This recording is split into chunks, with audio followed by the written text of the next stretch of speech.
2018 batch की महिला दरोगा संध्या टोपनो को पशु तस्करों ने अपने गाड़ी से कुचलकर मौत के घाट उतार दिया। ये मामला रांची के तुपुदाना थाना क्षेत्र की है। कई जिलों से भागते हुए पशु तस्करों ने तेज़ रफ्तार गाड़ी से बैरिकेड तोड़ते हुए उन्होंने तुपुदाना क्षेत्र से भागने का प्रयास किया, जो ड्यूटी आवर में महिला दरोगा को कुचलते हुए मौत का घाट। देखिए, जिस प्रकार की हम लोग को सूचना रात में प्राप्त हुई तुपुदाना ओपी में कि एक संदिग्ध वाहन खूंटी की तरफ से आ रहा है तोरपा से, और उस वाहन को रोकने का प्रयास पहले भी गुमला ज़िले में और खूंटी ज़िले में किया गया, लेकिन वो वाहन नहीं रुका। फिर जब सूचना प्राप्त हुई तो सब इंस्पेक्टर संध्या टोपनो के नेतृत्व में वाहन चेकिंग वहाँ पे लगाई गई थी फुलुंडू के पास में, जहाँ इस वाहन को रोकने का प्रयास किया गया, परंतु यह वाहन नहीं रुका और जो गश्ती जो वाहन था अपना उसको उसने धक्का भी मारा। उसके बाद जो है जो अपनी महिला सब इंस्पेक्टर थी उनके साथ ये हादसा हुआ, वो गाड़ी की चपेट में आ गई और जिसमें उनको अस्पताल ले जाया गया, जहाँ पर कि उन्हें मृतक घोषित किया गया, उनकी मौत हो गई। और जो व्यक्ति गाड़ी चला रहा था और जो गाड़ी इस घटना में प्रयुक्त हुई है, वो वाहन को भी जब्त किया गया है और उस व्यक्ति को भी गिरफ्तार किया गया है। एक और अभियुक्त इसमें है, उस अभियुक्त की भी छापेमारी की जा रही है उसके विरुद्ध गिरफ्तारी के लिए, और हम लोग का पूरा प्रयास है कि जल्द से जल्द हम उसको पकड़ें, मामले के अनुसंधान को पूरा करें और अभियुक्तों को सज़ा दिलाने के लिए हम लोग स्पीडी ट्रायल के लिए भी कोर्ट के साथ कोऑर्डिनेट करेंगे। उनके पॉइंट ऑफ व्यू से जो प्रासंगिक हैं उन सभी बिंदुओं से इसका अनुसंधान कर रही है और कोई भी इसमें बख्शा नहीं जाएगा। और जहाँ तक आप तस्करी की बात कर रहे हैं तो लगातार इस वाहन को फॉलो किया जा रहा था, 3 जिले की पुलिस फॉलो कर रही थी और अंततः हमारी एक पदाधिकारी शहीद हो गई इस पर।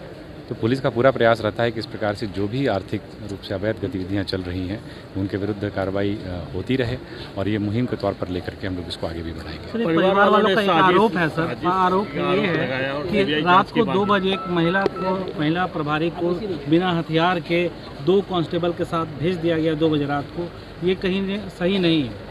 परिवार वालों का ये आरोप पहले से पता था, पहले से ब्रेकेटिंग तोड़ते हुए आ रहा था गाड़ी। इस मामले को हम लोग निश्चित तौर पर देखेंगे कि किस प्रकार से ये पूरी जो भी ड्यूटी लगाई गई है और जिस भी प्रकार से जो पूरा घटनाक्रम हुआ है उसका हम लोग सीनियर लेवल से भी उसकी जांच कराएंगे। हम 2018 बैच की एएसआई संध्या जी के यहाँ आए हैं, जिन्होंने कल रात में ड्यूटी के दौरान उनका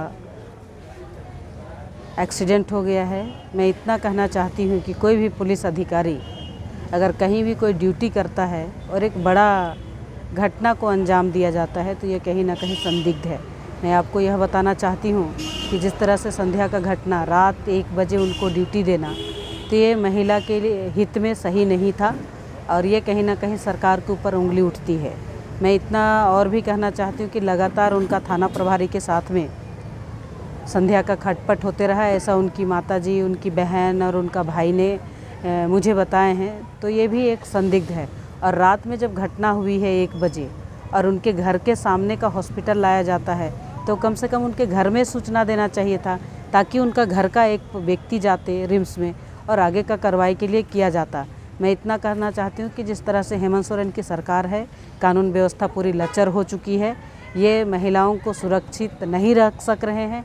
आने वाला समय में कोई भी महिला अगर पुलिस अधिकारी बनती हो या किसी भी विभाग में एक अधिकारी होकर काम करना चाहती हैं, तो क्या वो इस टाइप का टॉर्चर सहेंगे? सरकार का यही उम्मीद हम करेंगे।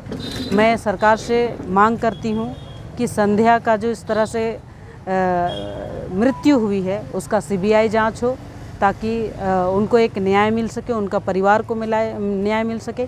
जिस तरह से उनके परिवार ने बताया कि लड़की बहुत बहादुर थी, वो आईपीएस बनना चाहती थी, बड़ा अधिकारी बनना चाहती थी और राइट के लिए लड़ना चाहती थी। ऐसी महिला को मैं सलाम करती हूँ जिन्होंने अपने ड्यूटी आवर में अपना जीवन को कुर्बान किया है। और एक गो तस्करी जैसे गाड़ी आ रही है, थाना प्रभारी को भी पता था, लेकिन उन्होंने 2 ही पुलिस को भेज करके उनको भेजा गया, तो ये कहीं ना कहीं गलत था, न्याय संगत नहीं था।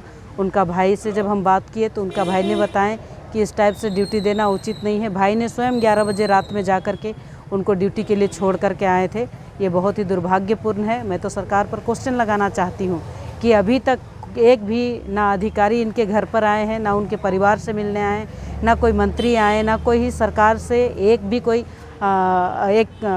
उनका संपैथी तक नहीं आया तो ये कहीं ना कहीं सरकार का लचर व्यवस्था है, हेमंत सोरेन की सरकार है, जिन्होंने महिलाओं को संरक्षण देने में विफल हुई है, उनका कानून व्यवस्था विफल हुआ।